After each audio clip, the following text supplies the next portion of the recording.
Hello mga karonin chain, mga karon, mga ron na mahilig mag-ron. Magandang umaga, tanghali, hapon sa inyong lahat. Kung ano oras man ninyo ito napapanood, today is April 17, 2024, Merkules, alas 11:54 ng gabi. 6 na minuto na lang, 18 na ng Abril.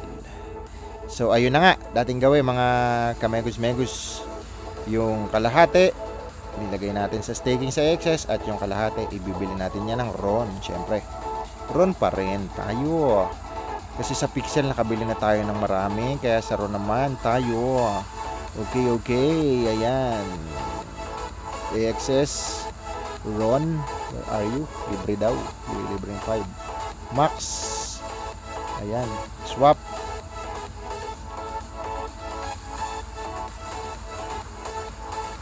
So habang nag-iintay tayo dyan, sayang oras ang buhay, punta tayo sa RON staking at i-claim natin ang ilang araw na hindi nakapag-claim, 2 araw. So nagbabuffer lang siya, men.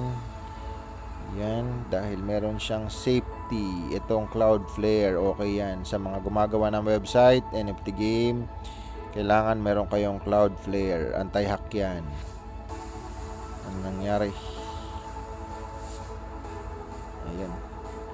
So connected na tayo. Claim lang muna natin itong 4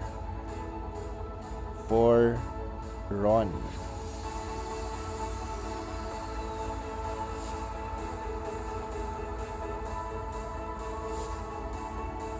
Saan ba yun?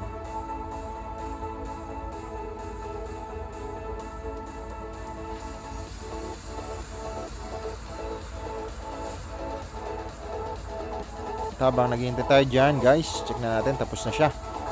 Okay, so alright, shoutout sa ating 670,000 subscriber.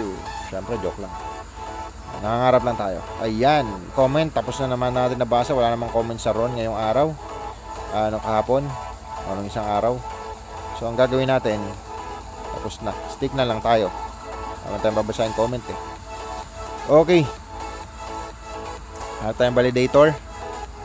Okay, check natin yan. Mataas magbigay. Tapos pinakamura si Nonsense. Dito pa rin tayo, Nonsense. Delegate Max. Magtira tayo 92. Ano din yan, RON. So 92 RON, magkano din yan, guys? 92 RON. Check natin si RON. So ayun na nga, guys, got it. Ayan, tapos na tayo. Check natin dito. So si Ron nasa 172. Ayan. So mayroon daw tayong 92 na RON na in-stake today. 15,000 pesos din yung, guys. Kaya naman, dahil 15,000 din yon, okay pa din, di ba? Ayan. Kung i-check natin, refresh lang natin. Nagutom na ako, guys. Meron daw tayong 6559 na RON. Bumaba, 'di ba? Kaya malamang liliitin to. 6559 1.1. So ayun lang, guys, ang ating RON token staking. At wala namang kakaiba, walang bago. At yun nga, nagbagsakan ng merkado, guys. Kung titingnan mo, 132 na lang ang market cap ng crypto. Parang 140 mahigit yan ng mga nakaraang araw. Kaya ayun, so si Bitcoin nasa 3.5 na lang siya. Ang Bitcoin halving, 2 araw na lang, malapit na. Siguro yan na yung last chance na mga gustong bumili ng Bitcoin. Okay, ayun, 3.4 na lang siya. Bumaba na naman pala, men. Ayan, makapagbenta nga ng asset para makabili ng mga kung ano. Time opportunity kasi ito, opportunity yan. Imagine mo kung nag 4 million lang ulit yan, halos ilang percent na agad yun ng pera mo ang in-increase, di ba? Mas malaki pa ang kinita mo kaysa sa mag-franchise ka ng Jollibee. Pero syempre, iba pa rin traditional business kaysa may nakikita. Ito kasi hindi na, volatile masyado to. Again, hindi po ito financial advice. Bahala kayo, pera nyo yan.